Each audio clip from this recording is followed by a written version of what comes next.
नमस्कार, जय हिंद, वंदे मातरम दोस्तों। स्वागत है आप सभी का हमारे यूट्यूब चैनल स्टडी पॉइंटर्स में।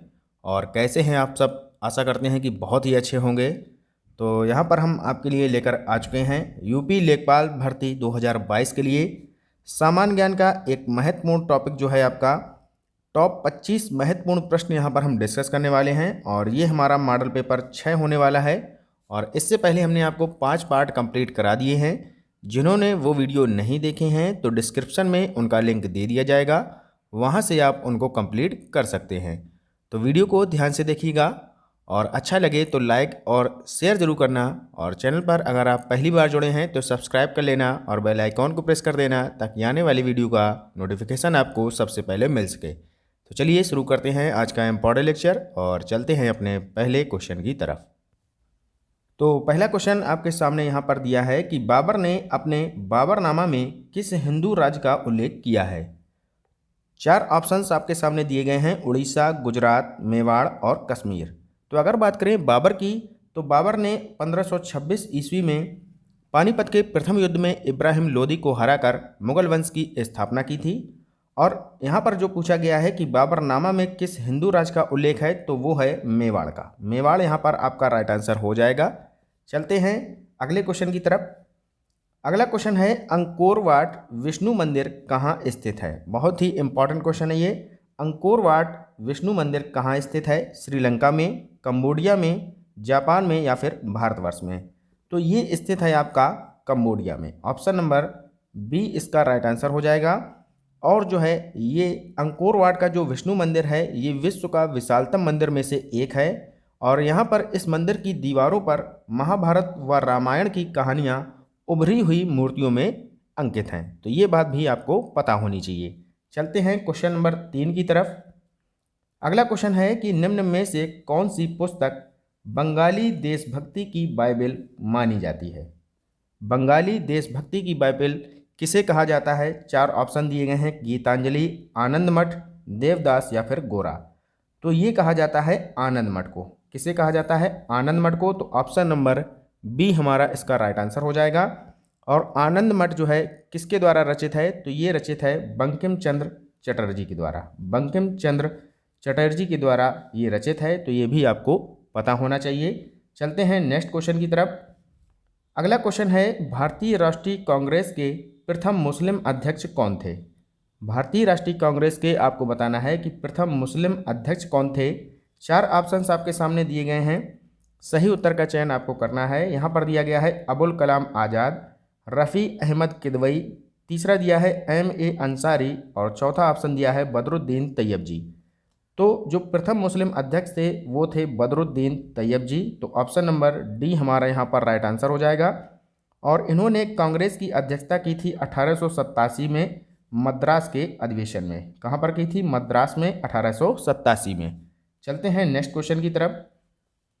अगला क्वेश्चन है और ये क्वेश्चन आपका करंट से लिया गया है। आईसीसी पुरुष क्रिकेटर ऑफ द ईयर 2021 का पुरस्कार किस खिलाड़ी को प्रदान किया गया है?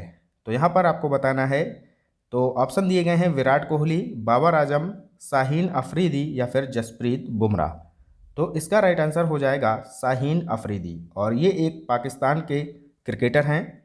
इनको आईसीसी पुरुष क्रिकेटर ऑफ द ईयर 2021 का पुरस्कार दिया गया है।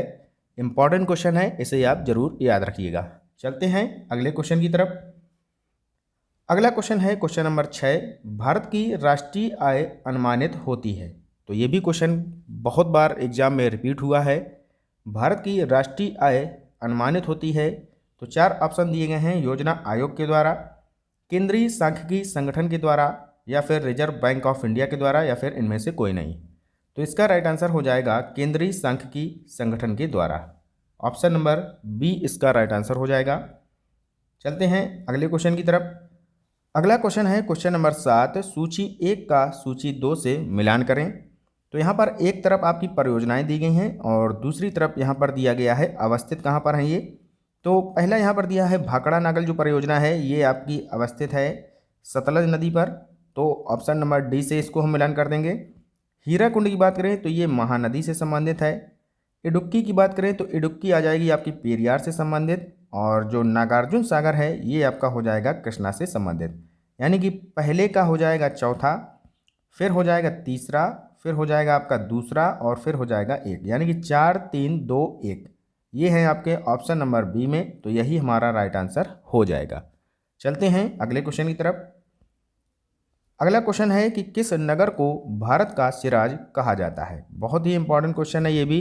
भारत का सिराज किसे कहा जाता है, तो सभी को पता होगा, सिंपल क्वेश्चन है, ये कहा जाता है जौनपुर को। ऑप्शन नंबर ए हमारा इसका राइट आंसर हो जाएगा, जौनपुर इसका सही उत्तर हो जाएगा। चलते हैं नेक्स्ट क्वेश्चन की तरफ। अगला क्वेश्चन है कि उत्तर प्रदेश का प्रथम बायोटेक पार्क कहाँ अवस्थित है। तो यहाँ पर बताना है कि जो प्रथम बायोटेक पार्क है उत्तर प्रदेश का, ये कहाँ पर अवस्थित है। इलाहाबाद में, सारनाथ में, लखनऊ में या फिर आगरा में। तो ये अवस्थित है आपका लखनऊ में, तो ऑप्शन नंबर सी लखनऊ हमारा इसका सही उत्तर हो जाएगा। देखते हैं अगला क्वेश्चन। अगला क्वेश्चन है कि शब्द आयरन किस खेल से संबंधित है। ये भी क्वेश्चन बहुत बार एग्जाम में पूछा गया है कि जो शब्द आयरन है ये किस खेल से संबंधित है। पोलो, टेबल टेनिस, जूडो या फिर गोल्फ। तो आयरन जो शब्द है ये प्रयोग किया जाता है गोल्फ में। ऑप्शन नंबर डी इसका राइट आंसर हो जाएगा, गोल्फ इसका सही उत्तर हो जाएगा। चलते हैं आगे। नेक्स्ट क्वेश्चन आपके सामने है कि हाल ही में चर्चा में रहा सुल्तानपुर नेशनल पार्क कहाँ पर स्थित है। बहुत ही अच्छा क्वेश्चन है और करंट से लिया गया है कि हाल ही में जो चर्चा में रहा है आपका सुल्तानपुर नेशनल पार्क, ये कहाँ पर स्थित है। उत्तर प्रदेश, हरियाणा, मध्य प्रदेश या फिर गुजरात। तो सुल्तानपुर नेशनल पार्क जो है ये आपका स्थित है हरियाणा में, तो ऑप्शन नंबर बी इसका राइट आंसर हो जाएगा, हरियाणा इसका सही उत्तर हो जाएगा। देखते हैं अगला क्वेश्चन। अगला क्वेश्चन है किस मेघ से अत्यधिक वर्षा होती है। तो बहुत ही अच्छा क्वेश्चन है, शायद आपने इससे पहले इसे ना पढ़ा हो। किस मेघ से अत्यधिक वर्षा होती है, तो ये होती है वर्षा स्तरीय मेघ से। तो ऑप्शन नंबर बी इसका राइट आंसर हो जाएगा। चलते हैं देखते हैं अगला क्वेश्चन। नेक्स्ट यहाँ पर दिया है कि चेराव नृत्य जो है ये किस राज्य का लोक नृत्य है। बहुत ही इंपॉर्टेंट क्वेश्चन है और सीटेट के एग्जाम में ये कई बार पूछा गया था। चेराव नृत्य जो है ये किस राज्य से संबंधित है। असम से, अरुणाचल प्रदेश से, मणिपुर से या फिर मिजोरम से। तो ये संबंधित है मिजोरम से। ऑप्शन नंबर डी इसका राइट आंसर हो जाएगा। चलते हैं आगे। अगला क्वेश्चन है निम्नलिखित में से किस बौद्ध ग्रंथ में संघ जीवन के नियम प्राप्त हुए हैं। तो यहाँ पर आपको बताना है कि किस बौद्ध ग्रंथ में संघ जीवन के नियम प्राप्त हुए हैं। अभिधम्म पिटक, विनय पिटक, विभाषा शास्त्र में या फिर इनमें से कोई नहीं। तो ये जो है नियम जो प्राप्त हुए हैं ये प्राप्त हुए हैं विनय पिटक से। कहाँ से प्राप्त हुए हैं, Vinaya Pitaka. Option number B इसका राइट आंसर हो जाएगा। चलते हैं अगले क्वेश्चन की तरफ। अगला क्वेश्चन है कि गांधी इरविन समझौता कब हुआ था।